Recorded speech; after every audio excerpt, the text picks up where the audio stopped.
Shalom, queridos irmãos e irmãs, a paz do Senhor a todos. Hoje nós vamos estudar um pouquinho a respeito de um texto que está em Lucas, capítulo 19, do versículo 1 ao versículo 10. E esse texto ele fala do encontro super conhecido de Jesus com Zaqueu.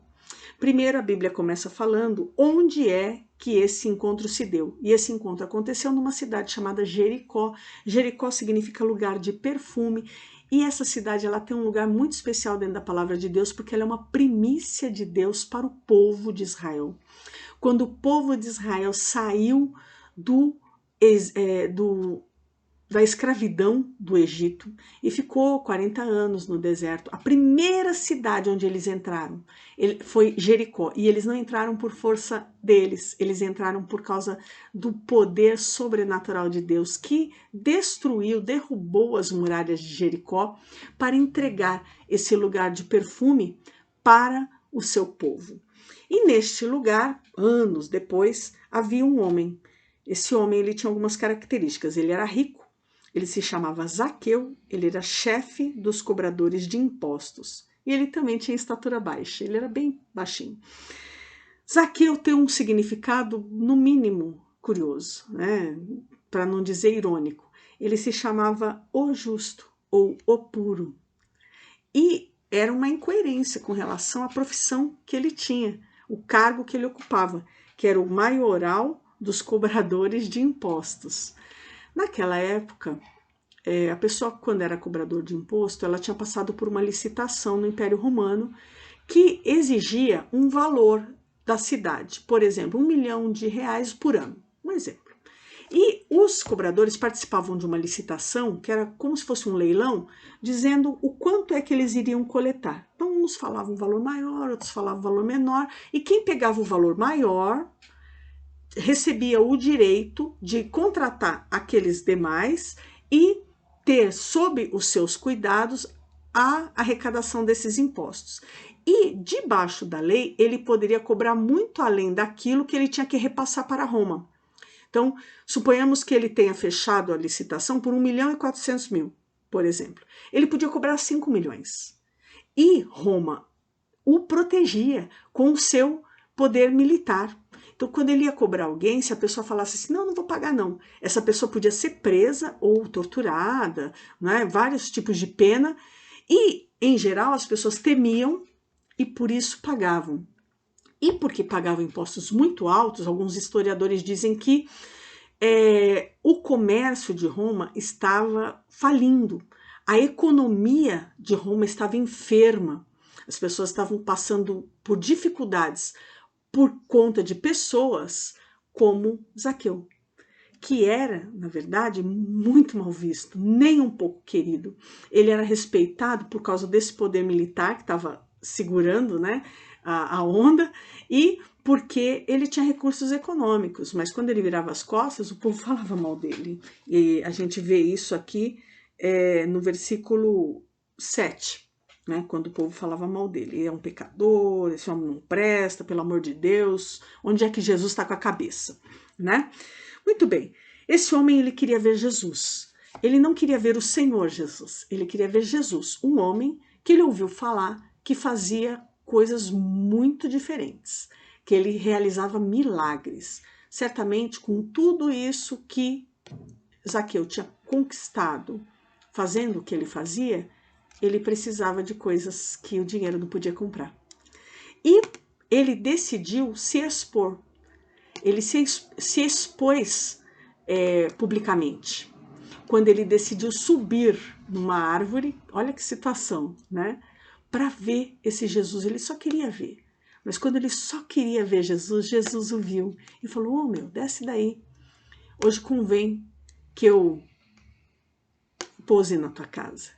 Que é um convite que o Senhor Jesus faz para nós. Ele não vai entrar forçado na nossa casa, mas ele fala, você não quer me receber na tua casa? E aí o Zaqueu decidiu recebê-lo. E quando Zaqueu decidiu recebê-lo, ele teve um encontro com o justo de verdade. Ao invés dele ter mais um justo, né? Olha, eu também chamo justo. Na verdade, ele viu que justo é Deus, bom é Deus, que trata a todos igualmente, que não trata as pessoas com diferença. Ele recebeu algo de Deus que ele não estava acostumado a receber de ninguém. E isso transformou essa presença do Senhor Jesus, o justo de verdade, porque justo é Deus, conforme a palavra nos ensina. Os homens não são justos. Essa comparação que esse texto está fazendo é para mostrar para nós que justo é Deus, que quem está certo é Ele, soberano é Ele, quem decide bem é Ele, quem tem vontade boa é Ele, não a gente. E quando o Senhor estava operando, estava trabalhando na vida do Zaqueu, lá no oculto, já na casa deles, lá fora o povo estava falando, eita, que absurdo, onde já se viu? É como se Jesus hoje fosse conversar com um desses políticos corruptos que nós conhecemos, que estão estampados nos jornais, e falasse assim, olha, hoje eu quero passar na tua casa. Ia ser chocante para a sociedade, e foi naquela época. Isso traz dois tipos de ensino, né, no mínimo, né? Começa com dois.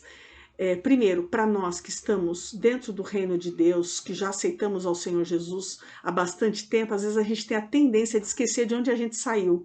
E aí quando a gente vê Jesus trabalhando com uma pessoa que está nadando na lama, a gente olha e fala assim, o que Jesus quer com uma pessoa dessa? Isso é mentira.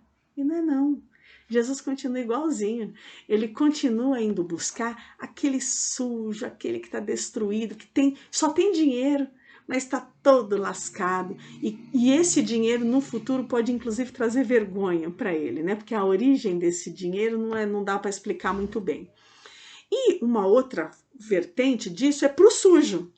O sujo, aquele que um dia... Aliás, aquele que está agora, do jeito que um dia nós estivemos, porque a gente sabe de onde a gente saiu, né? Ele fala, então dá para eu sair dessa situação e me encontrar com Jesus? Dá sim. Jesus recebe sim. Não importa de onde é que você saiu, não importa o que você fez. Quando nós confessamos, nos arrependemos, confessamos e deixamos, o nosso Senhor Jesus nos recebe. Foi o que ele fez aqui. Ele recebeu Zaqueu. Zaqueu foi movido de um arrependimento, porque o arrependimento de Zaqueu gerou conversão na vida dele. E a conversão acontece no versículo 8, quando ele começa a chamar a Jesus de Senhor. Isso mostra a conversão. Ele não era mais Jesus, um homem famoso que está passando por Jericó. Ele se tornou Senhor. Aquele que é autoridade, aquele que é dono, aquele que manda. E ele voluntariamente fala assim, darei metade das minhas riquezas aos pobres e se explorei alguém da cobrança de impostos, devolverei 4 vezes mais. Quando o Zaqueu reconhece o que está acontecendo com ele e se converte, ele muda de rota. Conversão é isso. A pessoa estava indo para a esquerda e ela começa a ir para a direita. O que significa isso na tua e na minha vida hoje? Significa mudar o jeito de pensar. Para nós que somos cristãos, que já aceitamos a Jesus há muito tempo. Porque esse texto às vezes parece só que está falando com quem ainda não conhece a Jesus, como Zaqueu. Mas está falando conosco que conhecemos a Jesus, mas não profundamente. Porque quando a gente tem o Senhor como Senhor com S maiúsculo na nossa vida, a gente pensa como Ele pensa. A gente fala como ele fala, a gente age como ele age.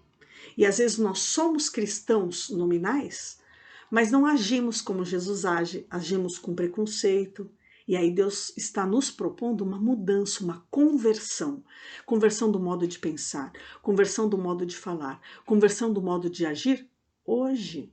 Para quem é crente, o crente que fala amargo, o crente que fala pesado, o crente que lança maldição sobre ele mesmo. Não estou falando de praga, não. Estou falando daquele pensamento ruim. Ai, hoje o dia não vai ser legal. Por que quem te falou isso? Jesus não conversa assim. Quem é que está trazendo esses pensamentos para você? Certamente não é Jesus. Porque o Senhor Jesus está conosco todos os dias, Ele está conosco sempre, Ele não nos abandona, Ele está presente. E a presença dele é que promove essa conversão todo dia. Sabe por quê? O texto termina falando assim, hoje chegou a salvação. Sabe qual é o dia da salvação? Nossa, é hoje. Hoje nós somos salvos do nosso jeito errado de pensar, do nosso jeito amargo de pensar, do nosso jeito ferido, daquelas feridas. Hoje é o dia que Deus cura. A Bíblia fala, inclusive a gente já estudou sobre isso, que hoje é o dia que nós podemos sair da escravidão. Hoje é o dia que Deus nos dá livramento. Hoje é o dia que Deus faz. Hoje é o dia que Deus aparece. É hoje. E esse Zaqueu recebeu o hoje de Deus, que você pode receber hoje também, e mudar a vida, porque antes Zaqueu tirava. E agora Zaqueu passou a dar. Ele passou a fazer exatamente o inverso do que ele estava acostumado a fazer. E você? O que você estava acostumado a fazer que feria, que lesava, que fazia um mal para o outro? O Senhor Jesus está te chamando para se converter. Até você que já o aceitou como Senhor e Salvador. Aquele que oprimia, deixar de oprimir. Aquele que roubava a paz, deixar de roubar. Aquele que era ingrato, deixar de ser ingrato. Aquele que rouba tempo, deixar de roubar o tempo. Aquele que se deixava enganar, passar a convencer o outro da verdade. É isso que o Senhor Jesus está ensinando aqui nesse texto. Mudança de atitude e mudança de atitude pública. Não como Nicodemos, né? Nicodemos conheceu Jesus pessoalmente, falou com Jesus e aceitou o Senhor Jesus. Outro dia a gente pode falar sobre isso. Lá no sepultamento de Jesus, a oferta que ele fez dá a entender que ele entregou a vida dele ao Senhor Jesus, mas ele fez isso ocultamente. Agora, o Zaqueu, ele teve coragem. Esse homem tinha muito defeito, mas o homem era corajoso. Ele não estava nem aí para se expor. Muitas vezes a gente não quer se expor para aceitar o Senhor Jesus. E sem essa exposição não há conversão. Não há mudança, a gente tem que trazer a expor. Exposição significa trazer à luz, esclarecer, clarear aquilo que está nos incomodando, aquilo que está nos puxando para as trevas, para que seja lavado pela presença do Senhor Jesus e que nós sejamos transformados. Essa palavra diz que hoje chegou a salvação naquela casa, porque o Senhor Jesus tem um objetivo: buscar e salvar os perdidos. Eu acho tão lindo esse objetivo do Senhor Jesus, que tem sido distorcido hoje em dia. Muitas pessoas falam que o objetivo do Senhor Jesus é isso ou aquilo, e esse texto está dizendo que o Senhor Jesus veio buscar e salvar os perdidos, perdidos em seus próprios pensamentos, perdidos dentro de si mesmos, perdidos dentro das sentenças que eles próprios proclamam contra si, contra a sua família. Foi exatamente isso que o Senhor Jesus veio fazer, nos libertar. E esse texto está nos ensinando mais uma vez que hoje é o dia da libertação, hoje é o dia da salvação. Receba essa palavra sobre a sua vida em nome de Jesus.